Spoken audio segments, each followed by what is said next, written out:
Baik, Assalamualaikum warahmatullahi wabarakatuh. Alhamdulillahirabbil alamin. Wassalatu wassalamu ala Rasulillahi wa ba'd. Eh, Kembali kita melanjutkan perkuliahan kita fikih muamalat ya. Jadi pertemuan yang lalu kita sudah membahas tentang eh, praktek-praktek yang dilarang di dalam Islam ya. Kita sudah membahas tentang maisir, gharar, dan begitu pula riba. Ya. Nah, sekarang ini kita akan masuk ke pembahasan selanjutnya, yaitu eh, pembahasan al-batil ya. Eh, Al-batil itu adalah akad jual beli ataupun kemitraan untuk mendapatkan keuntungan atau penghasilan, namun barang yang diperdagangkan atau proyek yang diperdagangkan adalah jenis barang atau kegiatan yang bertentangan dengan prinsip-prinsip syariah, seperti kemitraan untuk memproduksi narkoba, narkotika yang dipasarkan untuk umum ataupun mendirikan usaha-usaha perjudian, ya, kasino, ya tempat-tempat yang apalagi namanya di sana terdapat praktek-praktek kemaksiatan. Itulah yang disebut dengan al-batil. Jadi sekali lagi, nah praktek yang dilarang juga di dalam Islam adalah ketika kita melakukan eh, jual beli ataupun kemitraan untuk mendapatkan keuntungan atau penghasilan, namun barang yang diperjualbelikan atau objek yang kita lakukan itu atau proyek yang dikerjakan itu adalah merupakan jenis barang yang tentu saja bertentangan dengan prinsip syariah. Ya. Nah, apa saja itu? Seperti misalnya memproduksi narkoba, ya memproduksi narkoba atau benda-benda yang terlarang, ya. Nah, kemudian juga atau misalnya membuat usaha, tapi usaha tersebut di dalamnya ada kemaksiatan seperti usaha kasino misalnya yang di dalamnya sudah ada semua jenis hal-hal yang terlarang seperti apalagi namanya eh, apalagi namanya judi ya, kemudian ada minuman-minuman keras dan lain-lain sebagainya. Nah, disitulah maka hal ini tentu juga bertentangan, ya, jadi dilarang. Ya, jadi meskipun sebenarnya jual beli prinsipnya boleh, jenis kemitraan atau kerjasama juga boleh, akan tetapi proyek yang dilakukan, ya, jadi apalagi namanya kegiatan yang dilakukan itu bertentangan dengan prinsip-prinsip syariah, maka itu juga menjadi terlarang, ya, bukan hanya kepada hal-hal yang maisir tadi, misalnya menipu, berjudi, apalagi lagi namanya gharar yang tidak jelas. Nah, ini terkait dengan kegiatan usaha. Nah, meski transaksinya melengkapi semua rukun dan syarat, artinya bahwa ketika kita melakukan akad kemitraan, ya itu kan rukun dan syaratnya sah, ya lengkap semuanya ada dua orang yang berakad, ada objeknya, ada apalagi namanya eh, ada sigatnya, ijab dan kabulnya. Nah, tetapi eh, yang dilakukan itu adalah bertentangan dengan prinsip-prinsip syariah. Nah, namun tetap dinyatakan tidak sah secara hukum dan agama. Ya. Nah, selanjutnya itu adalah apa yang disebut dengan al-ghaban. Maksud dengan al-ghaban adalah di mana si penjual memberikan tawaran harga di atas rata-rata harga pasar. Ya, nah tanpa disadari oleh pihak pembeli. Ya, jadi kita menawar kepada si penjual itu dengan menaikkan harganya ya di pasar. Nah, sebenarnya tanpa disadari oleh pembeli bahwa sebenarnya kita ini menawar tanpa ingin membeli, hanya untuk mengelabui pembeli tadi. Gaben ada dua jenis, yaitu gaben qalil, kemudian ada gaben fahish. Ya. Gaben qalil adalah jenis perbedaan harga barang yang tidak terlalu jauh antara harga pasar dan harga penawaran, dan masih dalam kategori yang dapat dimaklumi oleh pihak pembeli. Nah, kan tetapi kalau gaben fahish adalah gaben atau perbedaan harga penawaran dan harga pasar yang cukup jauh bedanya. Nah, jadi ada dua ini kalau gabennya. Jadi ada gaben qalil yang sedikit, yang tidak perbedaannya itu antara harga barang dengan harga di pasar itu tidak terlalu jauh. Ya, harga penawaran dengan harga pasar tidak terlalu jauh.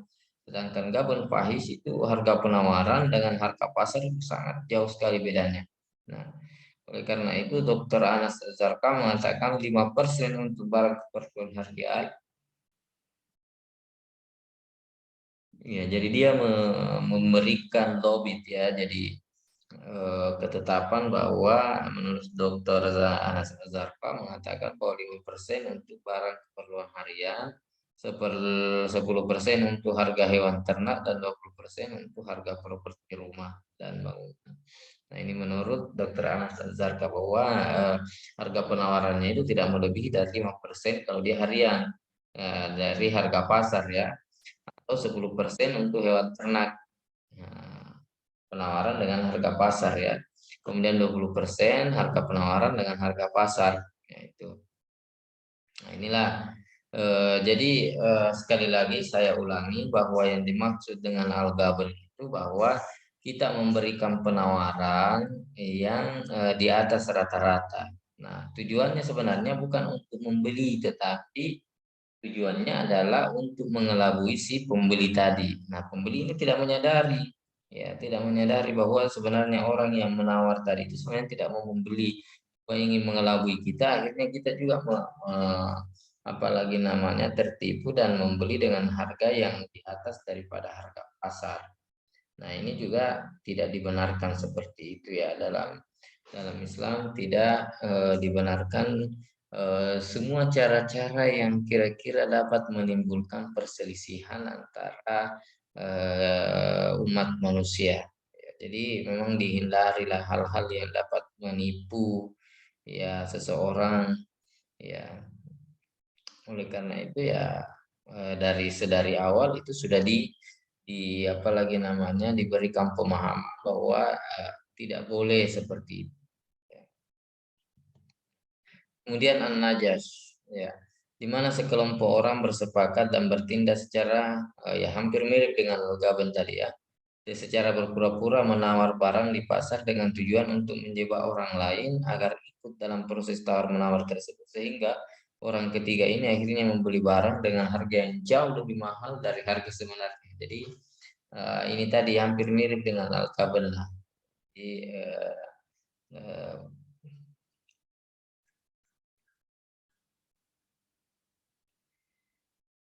ya, jadi kalau gaben tadi ya si penjual ya, penjual memberikan tawaran harga di atas rata-rata. Ya, artinya menjual harga di atas harga pasar yang jauh, tapi tentu saja ini di daerah normal ya, apalagi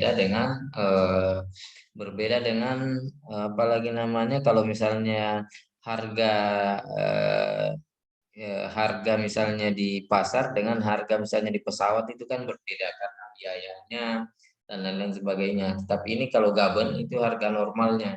Jadi si penjual memberikan harga yang sangat tinggi ya dari harga pasar lah. Nah, sehingga tidak disadari oleh pihak pembeli. Nah, inilah yang disebut dengan gaben ya. Jadi tidak ada orang yang menawar ya. Tidak ada orang yang menawar, sorry tadi. Nah, eh, nah itulah makanya Dokter Anazarka itu menetapkan bahwa 5% tidak boleh terlalu jauh, ya. Ya itu.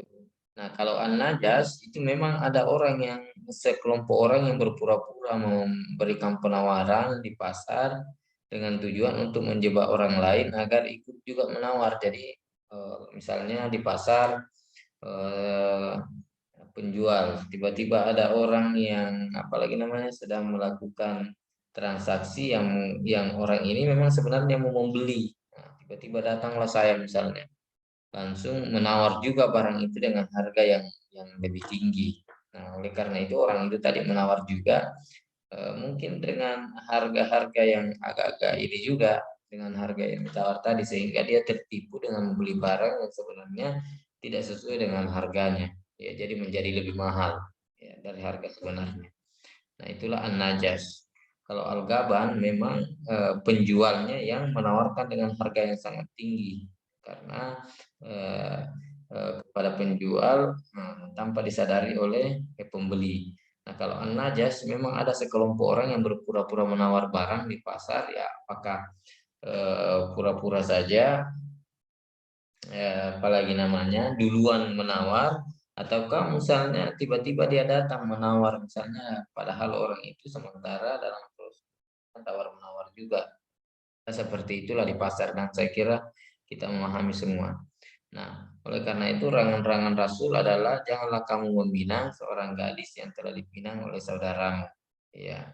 La tahdu ala kitbati akhika. Jangan kamu melamar seorang gadis yang sudah dilamar oleh saudara kita. Nah, begitu pula tidak boleh menawar barang yang sedang dalam penawaran saudara kita. Jadi orang sementara menawar, tidak tawar menawar, tiba-tiba kita datang. Oh, saya yang mau beli ini sekian. Nah, akhirnya orang tersebut ya langsung menawar juga misalnya dengan harga yang mungkin tinggi juga. Ya, karena akibat dengan orang yang pura-pura menawar tadi sebenarnya tidak mau membeli. Nah, itulah baik an-najas. Ya, saya kira itu eh, pertemuan kita pada kesempatan ini. Jadi kita ada dua, ada tiga. Yang pertama al-batil, kemudian selanjutnya al-kaban, kemudian an-najas. Ya. Nah, insya Allah sampai jumpa pada pertemuan berikutnya. Wassalamualaikum.